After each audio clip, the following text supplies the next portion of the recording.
This episode is brought to you by LifeLock. It's tax season, and we're all a bit tired of numbers. But here's one you need to hear. $16.5 billion. That's how much the IRS flagged for possible identity fraud last year. Now here's a good number. 100 million. That's how many data points LifeLock monitors every second. If your identity is stolen, they'll fix it. Guaranteed. Save up to 40% your first year at LifeLock.com/podcast. Terms apply.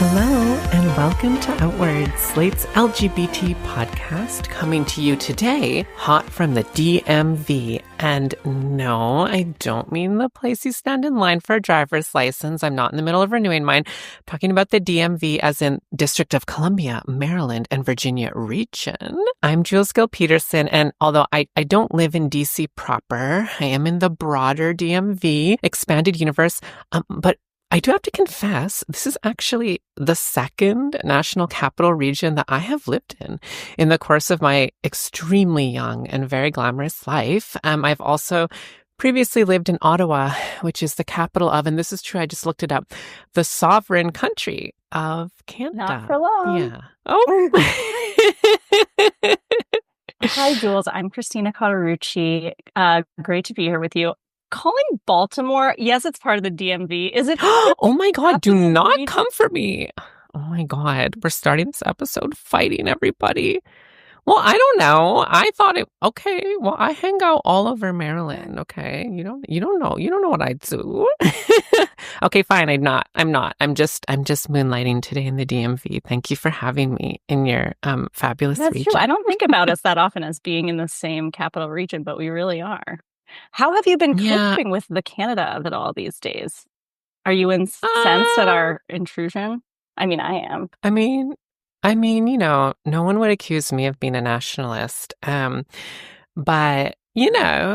I'll put it this way. People in Canada are very stressed.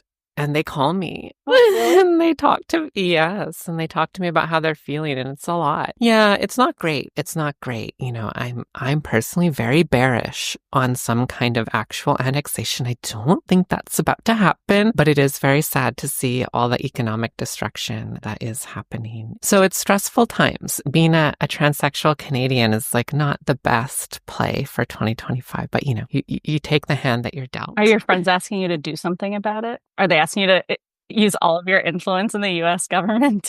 Yeah, I'm very popular. Yeah, I just got to go down to that DMV and get things sorted. So, stay tuned, folks. Hope to have an update soon. Well, okay, we are here today to dig into a DMV story, but one that really does have very national stakes.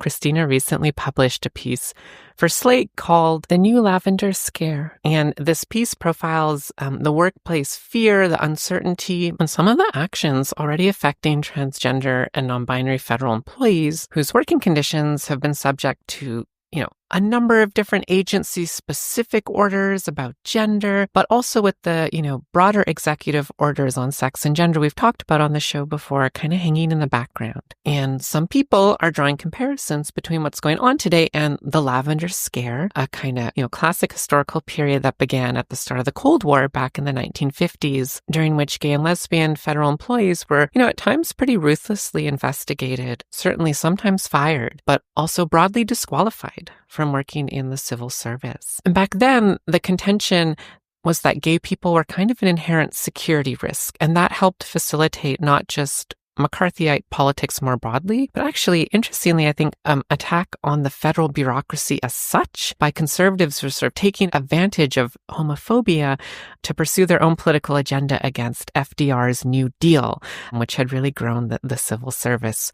But today, in any case, it seems like trans is serving as clearly it is in so many other political agendas to advance the plans of the MAGA movement and this administration for the civil service more generally, including the people whose very labor makes the federal state possible. I gotta say, Christina, your article, it's a really bracing read. It's also a really valuable look at what's going on in a number of places in the federal service that otherwise I think it's kind of hard to know unless you know people, right, who work there. So I'm really glad we're getting the chance to sit down and talk about it. Me too. Listeners, you're not going to want to miss this one, trust me. So we'll be back right after this break, and I'll be chatting more with Christina about her piece.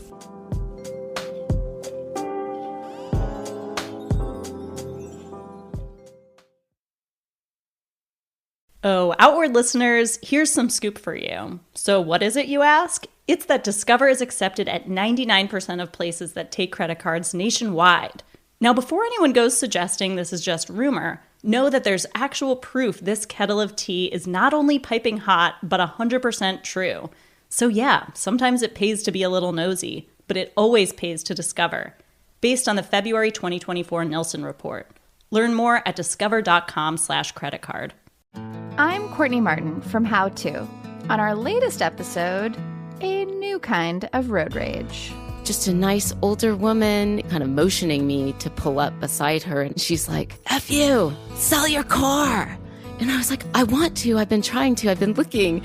And she goes, just do it. This week on the show, how to replace your Tesla and avoid all those drive-by F-bombs. Listen to How To wherever you get your podcasts. Meme coins have no intrinsic value.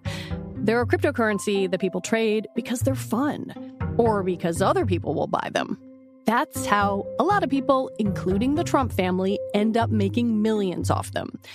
Anybody can make a meme coin, and anybody can get rich off them, at least in theory. So we figured, why not try it ourselves? I'm Lizzie O'Leary, host of What Next TBD. We made a meme coin hoping to hit it big. I think you look no different than any other person who tries out, like, some of these meme coins, you know? What we found was that behind the scenes, the game's pretty rigged. Because it's just unregulated gambling, right? Like, this is the equivalent of, like, going to an illegal gambling den. Check out our glorious failure. Listen to What Next TBD and our episode, We Made a Meme Coin, wherever you get your podcasts.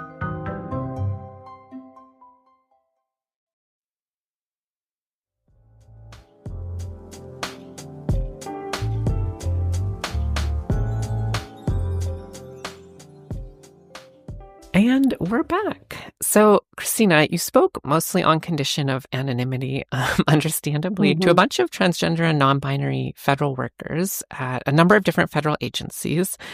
And I guess before we dive into what's actually been happening in some of their workplaces, I just kind of wanted to ask, what was the general mood of the people you were talking with? Like, what were the feelings? How were the vibes coming through? Maybe it's a terrible question, but like... I feel like this is something, even on this podcast, honestly, where every time you're like, hey, how's it going? It feels very fraught because the correct assumption is always that people are doing really terribly. And so that was sort of how every interview began, was me reflexively being like, hey, how's it going? And then being like, I know this is a really hard time. People were, first of all, really scared to talk to me. People took great lengths to make sure that I knew exactly how anonymous they had to stay. Some people didn't even feel comfortable sharing what department they work for. And, you know, these are departments where tens of thousands of people work, and still people were really, really scared. Some people also have partners who work for the federal government or who are, you know, otherwise vulnerable.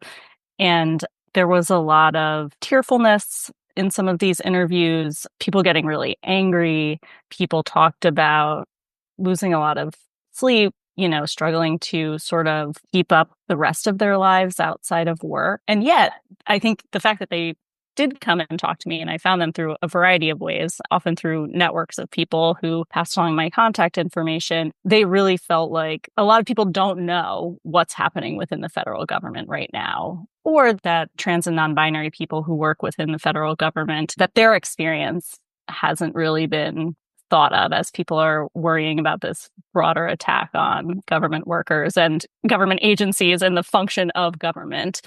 And so people felt like, this is sort of my chance to tell people what's happening and maybe incite some sort of public pushback, whatever effect that might have in this moment.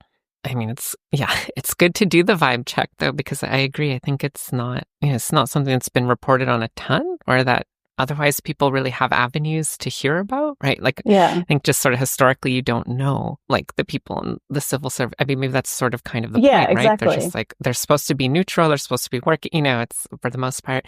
But I also think it's really helpful, like, in this broader context. I was thinking, okay, well, probably most listeners, those of us who probably pay a little too much attention to politics, we've seen some of the language at minimum, right? And the targets of executive orders, the things that have been reported as kind of top line political interventions or political attacks on transgender people since January 20th. And I think probably most people have heard of at least some of the federal agency changes that affect transgender people broad, say like, State Department changes to passports or visa applications, right? And I don't know. I mean, I found that as I've been trying to explain and contextualize like executive action, which is like such a nerdy topic that people really shouldn't have to worry about. But here we are.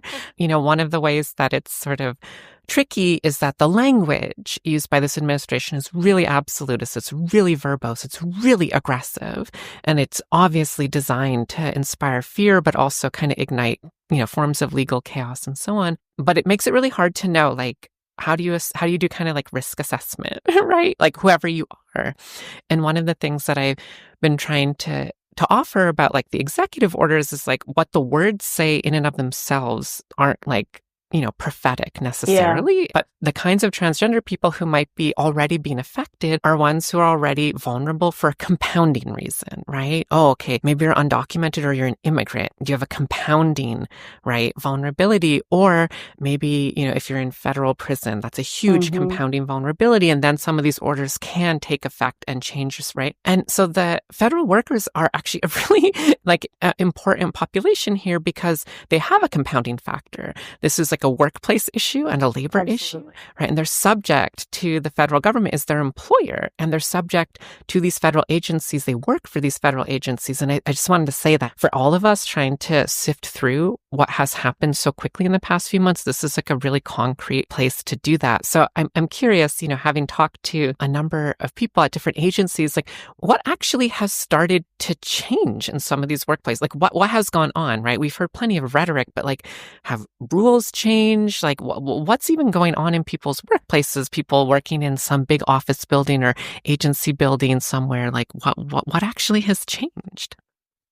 I'm really glad you brought up the fact that the executive orders can seem really opaque, or that don't sort of in and of themselves change anything right away, because that is one point that a lot of people wanted to make, and that they were really angry that some of their coworkers were not understanding, was that just because Trump said in his executive order, male and female are the only two sexes or whatever, doesn't automatically mean that we now all have to take our they, them pronouns out of our email signatures, And yet there are, even before some agencies have actually written policies to comply with these executive orders, there are idiosyncratic interpretations of what the executive orders means. And so you have sort of uneven application across the federal government, where some managers or supervisors who think they're being extra cautious or even kind sometimes to trans people who work for them or non-binary people who work for them will come out and say, like, everyone has to take their pride flags off of their desks. Right now, there's a lot of that. There's been a couple places that have instituted bathroom bans already, but other places, they haven't exactly written the policy yet to comply with that order on so-called biological sex, which says, all government agencies will now have to designate bathrooms based on biological sex. A lot of agencies haven't actually written that policy yet, but people are already kind of starting to comply in advance because they're worried that in this moment where the Trump administration is firing people for all sorts of reasons, including illegally, that they don't really need a reason. They don't need to be breaking a policy in order to be fired for something like using a bathroom that, somebody thinks they shouldn't be using. And so I would say most of what's happening now, there are some like little policies that have changed around, the dissolution of employee resource groups, for instance. But in most places, it's a lot of people, having to implement the executive orders themselves. So I talked to one non-binary person who actually had to sort of write the code and press the button to take mentions of the X gender marker off of a bunch of government web pages and change, remove mentions of pronouns and change gender to sex. There are also people who have, stopped using the bathrooms that they had been using, or trying to use the bathroom less in anticipation of a policy that will forbid them from using the appropriated bathroom, which I think is the policy that I'm most worried about, and that a lot of these people are most worried about, because that's something that's like a physical need. It's a safety issue. And it also feels deeply personally degrading and insulting and humiliating. And so when I talked to, I guess, binary trans people, for instance, this woman, Lily, I talked to, who works at the Department of Defense in Texas, who would be forced to use the men's room. She was like, that's just not an option for me. People think like maybe I have a choice there, but actually I don't. And I'm just not going to use the men's room. And so for me, that just will mean not using the bathroom and breaking policy until I get fired. And so the other impact that this is having is people making plans to lose their jobs. I like that you brought up the other people that sort of fall under direct federal policy who will be immediately impacted by a lot of these things, undocumented people, people in prison, because the people who work for the federal government, a lot of these people are highly educated. They work white-collar jobs. They've enjoyed job security because government jobs have great job security. There's pensions associated with them. And so, despite being trans and all of the challenges extra challenges that might pose for people, even with various other forms of privilege, these are people who often haven't had to consider or haven't faced precarity very much in their professional lives, and who envisioned really long, productive, lucrative careers in government service for themselves. And so over the past year, that kind of came to be part of their lives for the first time. Yeah, I think that's an interesting thread in anti-trans politics in general, right? Because they've never been this organized before. And so historically speaking, and until very recent, it's still uneven, obviously, but generally speaking, there weren't that many white-collar trans people, unless they were trans people who delayed transitioning until well into adulthood. And so, but it is a novel experience, right? People being targeted deliberately in ways that they've probably just never experienced before. And I think the bathroom policy, that feels like such an important, I agree that, it's very concerning. The policy, this is actually, it seems like such a good example to me, because obviously there are state bathroom bills, that have been enacted that have some degree of applicability. They only apply to certain facilities, but I think I notice sometimes in the reaction to those, a lot of fear, but it's difficult to assimilate them. It's because they're so impractical. Yeah. Right? If a state just has a blanket bathroom ban, and in theory, right, transgender people, regardless of their degree of medical transition, in theory, right, can't use the restroom. In practicality, it's just very unlikely, would be my observation. I'm not giving legal advice, but it would be very unlikely for many people to actually ever get in trouble, right? Because it's just like, how would you know? How do you know when a trans person is using the bathroom unless they get clocked? But, more broadly speaking, the kind of policing it would take to do that in just a general sense, even if it was like airports, even airports, one of the most highly securitized places in this country, like it's actually just really hard, right? Doesn't mean people can't try, but there is never going to be a kind of total exercise of control. But when we move to a workplace, all of a sudden, the vulnerabilities that Americans have as workers in the workplace, right, where there's a different kind of coercion, right? The coercion isn't just like a police state. The coercion is that you can lose your job if you don't comply with workplace policy, and your employer has so much information about you. You're not just some member of the public coming into a building and using a bathroom, right? They have HR has all your information, right? And that seems to me like another great example of like why this is really significant, right? And so, I get it. It's like if your employer, what are you going to do? Like you cannot break that rule unless you want to risk getting in trouble, you also can't comply with it in many cases because it's just actually so dangerous or absurd or just humiliating, right? Even if all your coworkers, if you're lucky, are like, obviously, we know you're a woman. We don't agree with you having used the men's room. We'll make sure no guys are in there when you go. But still, I mean, come on, right? It's a horrific experience to be treated that way. And I think it's got to be, partly what the policy is betting on. So that definitely has there's some teeth there, right? In the way that removing pronouns from emails or rainbow flags from desks, can be upsetting to some people. But this is it's starting to get very real. Yeah. It seems like to me. And your point about, your job has a lot of information about you. That was another disheartening thread in a lot of these conversations, was that people were really starting to think about people who transitioned before they entered federal employment were like, how many people know I'm trans?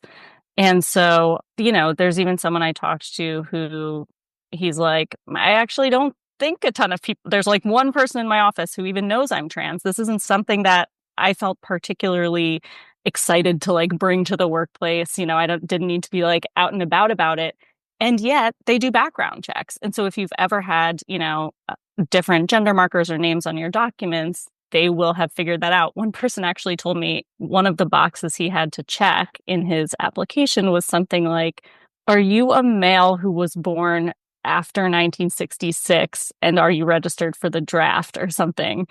And he's like, yeah. He's like, he did check it. He's like, yeah, I'm a man and I was born and I am registered for the draft, but then whatever, HR trying to square that with the rest of his application was does not compute. And so that did out him during his application process, even though, he had his name and documents in place for years. And so there's also, there's a lot of paranoia too. And I don't use that in a derogatory way because it's justifiable. But, a lot of rumors too about, is the Office of Personnel Management going to ask for lists of trans employees or lists of people who had discrepancies in some of their documents or something like that. There's someone else I talked to who is non-binary and has an X gender marker associated with their government ID. And they made the point that the X gender marker on passports doesn't mean non-binary. It means non-binary or unspecified or something. This is thanks to the efforts of one trans woman, Amy Paris, who I also interviewed for this piece, who specifically wanted to make sure that the X gender marker on passports did not become a list of non-binary people that the government had or that necessarily outed you as non-binary. And so there was this other option, which libertarians also use. It's the government doesn't need to know my sex, but the X gender marker in government ID only means non-binary. It's a sort of official definition. And so this one person who I spoke to was now well, shit, now this sort of outs us all in case they do want to have a list of people. And so the question is, and I think we'll talk about this a little bit later, how likely is it that there becomes sort of a more explicit purge of transgender employees and not just the sort of what's happening now, which seems to be, let's make life so hard for you and so humiliating for you and so scary for you that you kind of oust yourself. And that's the case for other federal employees too, but it's compounded for trans people who also don't get a break from it in their personal lives. They're also scared about their passports and their parental rights and everything else. Well, we're going to take a short break, but when we come back, I'll continue my conversation with our very own Christina Cauterucci.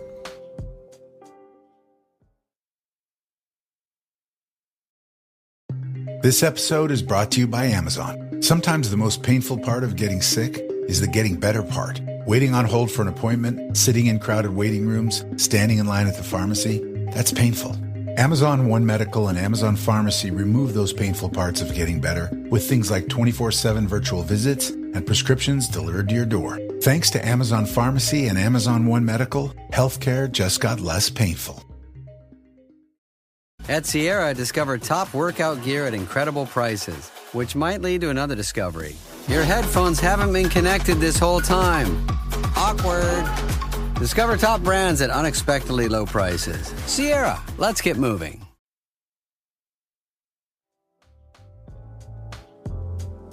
And we're back. I'm a person who's not stealth in the workplace, in theory, voluntarily. But I'm not going to lie.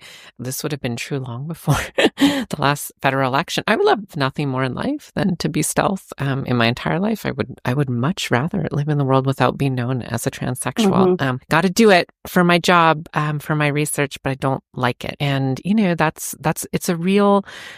stealth has gotten a lot of bad press in the past, and don't come for me, girls, because I'll come right back for you in the comments. But it's a real bread and butter issue. It's about safety. Absolutely. It's about livelihoods.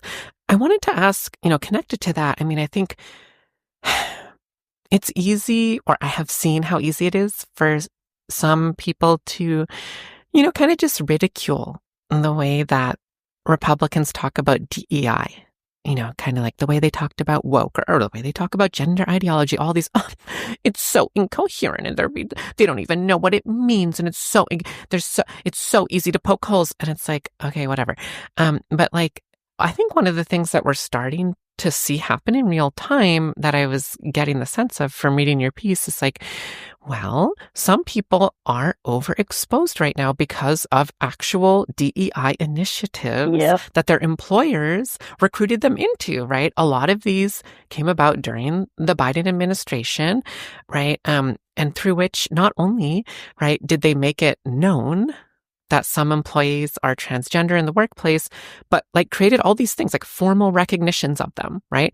Adding pronouns to email signatures, but like official activities, right? Like affinity groups, all these things that were basically putting all these words, LGBTQ, and tying them to specific people because became part of their job responsibilities, right? Part of their work task was to do DEI work, right? And so it seems like, does it seem like to you, like from talking to people, that part of what is making things so perilous for some of these workers is that, sure, they could comply with all these new rules, right? If it feels doable, even if they're very demeaning, but even if they do, they've been lit up by previous DEI work to the new agency heads, right? And you can't undo that. I mean, is that part of the vulnerability that is really on people's minds, do you think? Yeah, totally. This actually reminded me of, I met this guy in Mexico a few years ago who had come to the US undocumented, worked in Maryland for a while, and then was deported. And he kind of blamed the Obama administration for allowing undocumented people to get driver's licenses. And he was like, I feel like that's what did it for me. Something that was supported by people as a way to, allow undocumented people to live full lives and have some measure of, legal ability to function in society, might have put him at risk. I don't have any comment on whether that actually is why he ended up getting deported, but it made his perception of that reminded me of what a lot of people are feeling now in the federal government, where they were like, oh, great, I was, the head of this employee resource group that was supposed to be and did, give people an outlet for airing their workplace concerns, having them addressed by management, like having sort of a communication channel to management to express like, hey, we need to smooth the way for second parental leave, which Pete Buttigieg was like big at doing that at the Department of Transportation because he needed it, him and Chasten like needed to take their parental leaves. Another person I spoke to was like, yeah, it was great. Everything was like so trans affirming. Our group, I was like working on a pilot project to have more gender neutral bathrooms. People felt like these were not only ways that they could feel like bring my full self to work, but also just ways for them to get sort of material concerns addressed in the workplace. And also working on projects that were trying to help make the government work better for like Americans who were LGBTQ too, which is now considered DEI work. Like anything making things more accessible and inclusive now places a veil of suspicion over people.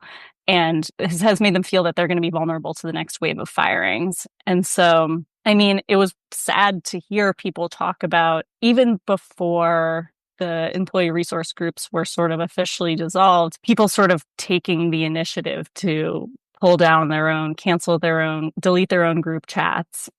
Groups that once had hundreds of people sort of meeting openly in the workplace, in these wide-ranging group chats are now a Signal group where everyone has a pseudonym. You don't even really know who everyone is. And it's just a couple people talking about how scared they are. The change was really quick, and people are not regretting their previous work, but now wondering whether that's placed a target on their backs. And it took such a long time from the time of the Lavender Scare until, the 2010s, basically, for people to even feel comfortable outing themselves in the workplace, which for some people was really great for their mental health. And for some people, it was necessary because they transitioned at a job and actually needed their workplace to, change their documents. They need to change the way their coworkers address them and stuff.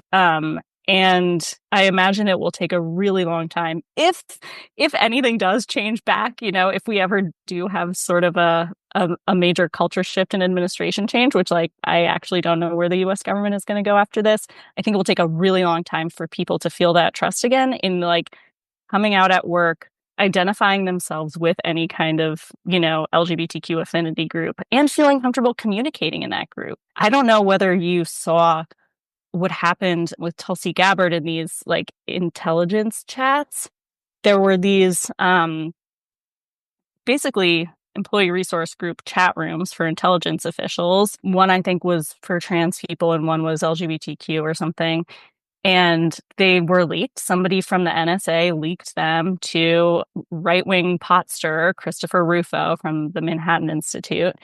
And he called them secret transgender sex chat rooms or something, because people were talking about their medical treatments and their various surgeries, and also their polycules. And really just a couple of them even mentioned sex, but they were made out to be these perverted, not safe for work conversations that ended in the firing of more than 100 intelligence officials who were communicating in these groups that they thought were so-called safe spaces to communicate with their other, queer and trans colleagues.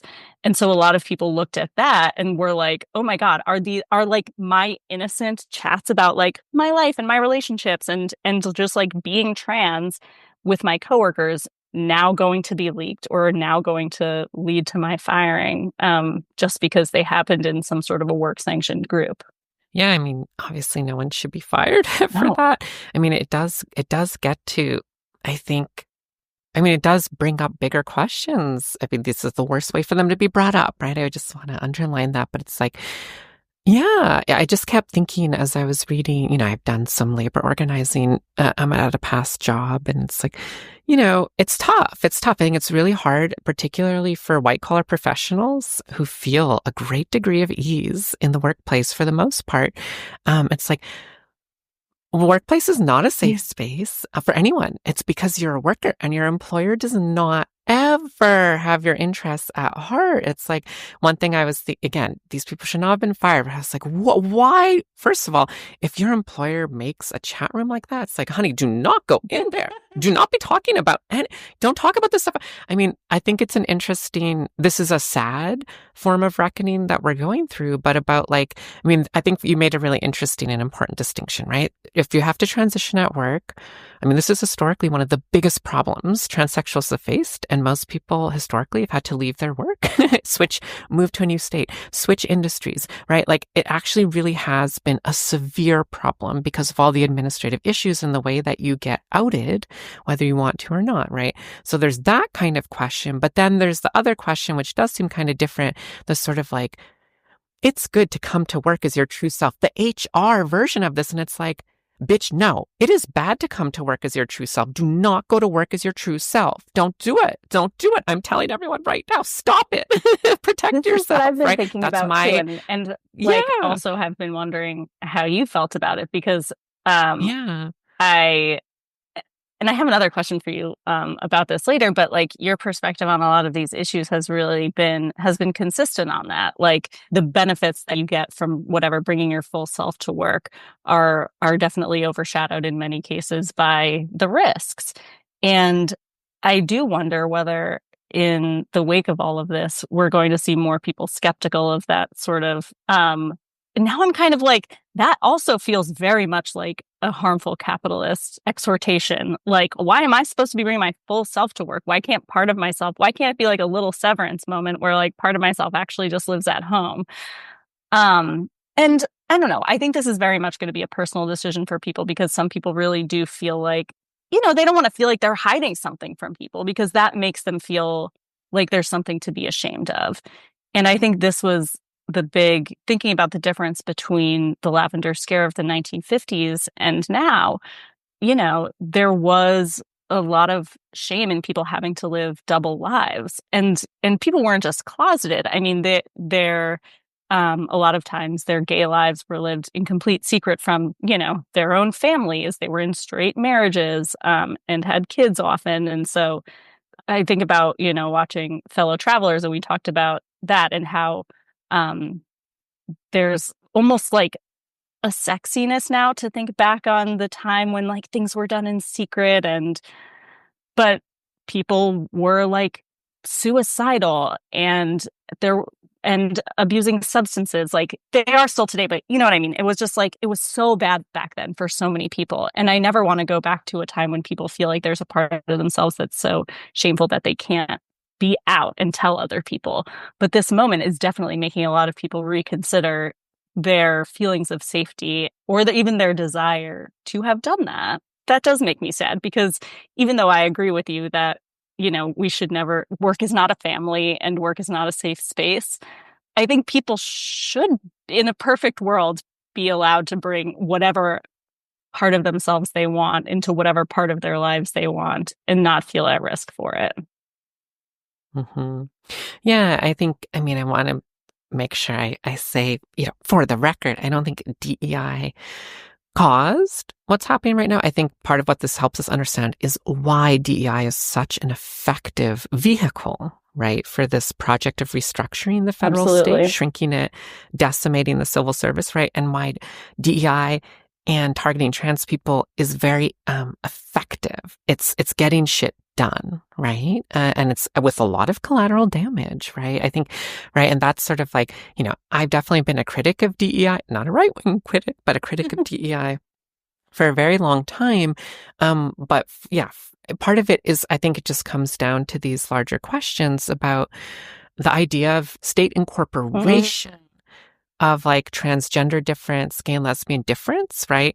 Like if you get incorporated into a state structure, like your identity, your identifying characteristic, it does create a vulnerability. It might feel like a huge asset and a big step forward. It might feel empowering if you're so disposed, but it does create a vulnerability, right? And unfortunately, seems like the vulnerability that's been taken advantage of. But I also think I think you really captured it. That's the difference between the original Lavender Scare and today, right? They have DEI in the 50s that was being like, we love our gay, because the civil service was very gay. It was very gay starting in the 30s. It really did, for complicated historical reasons I think maybe we've talked about on the show before. It was kind of gay. There were a lot of people who were gay and lesbian in the civil service, but they weren't, they didn't have rainbows on their desks. I mean, we weren't even using rainbows back then. So there is something different today, right? I guess I kind of wanted to ask you, obviously, firing people for being transgender, that is expressly illegal as held by the Supreme Court in the last 5 years. But that's not really, it doesn't seem to be what people are expecting to happen. So what is, not to be a doomer, but yeah, maybe just to get, like, if we're not expecting mass firings that are, kind of like Lavender Scare 1.0, where it'd be like transgender people are, security risks, or they're not honorable, blah, blah, blah, mirroring the executive order language. And thus we're fine. That's probably not going to happen because it's so illegal. It'd be a dumb choice. And that also doesn't seem to be where we're going. But what do people seem to be? You talked about people expecting to lose their jobs. And I think that's a really interesting phrase. It's one that I've definitely heard a lot in the DMV, in the last 2 months. So yeah, what are people bracing themselves for? And what, if anything, what did you hear from federal employees that they just like want the rest of us to know about as they're living in this really intense place of expecting to lose their jobs. So they're worried that they're going to get fired, not explicitly for being trans, but for either some DEI reason, like, yeah, you were part of this group, you said this thing, you were part of the team who worked on this project that, like, you were basically asked to be on because you were a queer trans person with this expertise, or they think that they will be fired for basically a completely made up reason, like your performance wasn't up to par, but actually they were put on a list because they're trans. So, somebody at Doge, one of these like neo-Nazi adjacent Doge bros, will find out they're trans and then put them on a list of underperforming workers or something like that, which, there's not really a way to kind of refute that. I mean, one of the trans women I spoke to who already has been fired was told that she was underperforming, and she had like a 4.75 out of 5 on her last review. She was told that her performance was outstanding. And so she's like, it's obviously not because I'm underperforming, and she doesn't necessarily think it's because she's trans either. She was like, they're just trying to dismantle the government. And that's the bottom line. And if some trans people get hurt along the way, well, great. But I will say there are some people who do believe that there will be a more explicit purge because they've looked at Trump's executive order on the military ban, which makes the argument that trans people are unfit for military service because being trans it's dishonorable, it's dishonest, and undisciplined, or not compatible with a disciplined lifestyle. And so the Supreme Court actually never ruled on the previous military ban from Trump 1.0. It just sort of let it stand, and then, the Trump administration ended. And so the question of whether the Supreme Court's ruling that, firing someone because they're trans is illegal, the Bostock decision, which, held that anti-LGBTQ discrimination is sex discrimination, which makes a lot of sense. And I do feel some confidence in the fact that this was a very recent Supreme Court decision.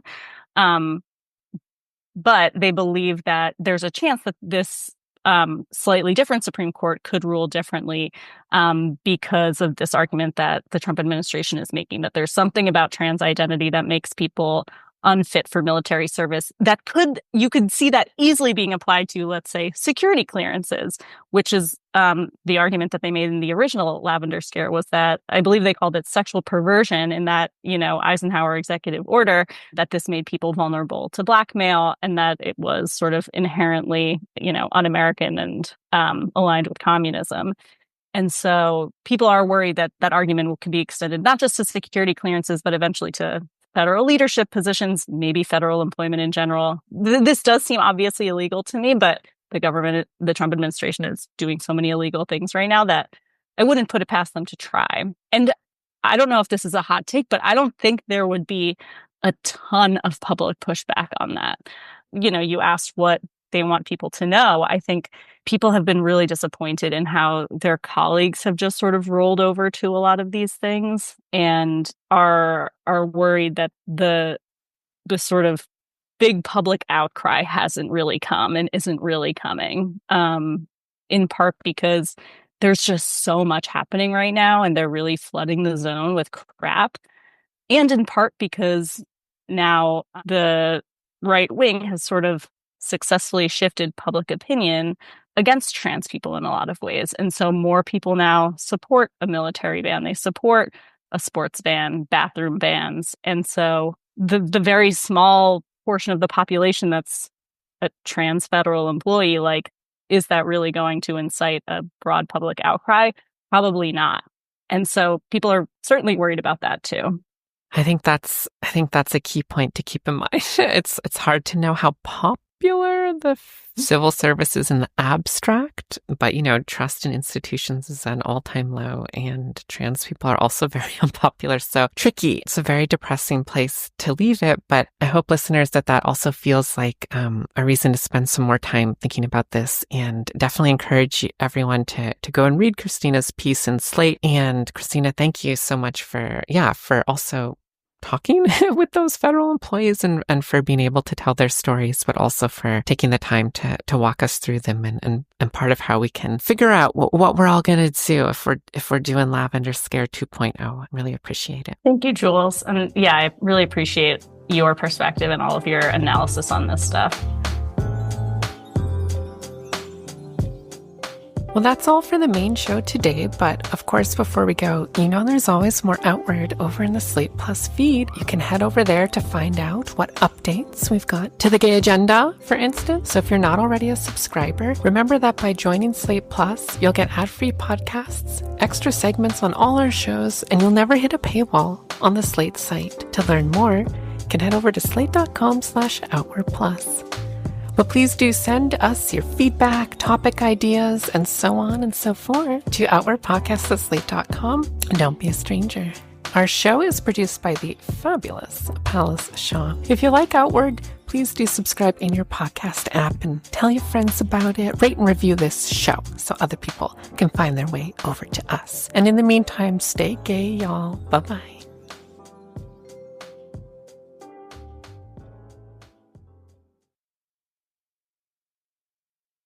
The world is facing urgent, monumental issues, and you may be the decision maker who can ascend to that next level in your career and make a global impact. In the heart of Washington, D.C., gain world-renowned expert knowledge and a global network as you pursue a master's degree and turn your passion into practice. Thousands of the world's leaders discovered what they're truly capable of at the George Washington University's Elliott School of International Affairs. Are you next?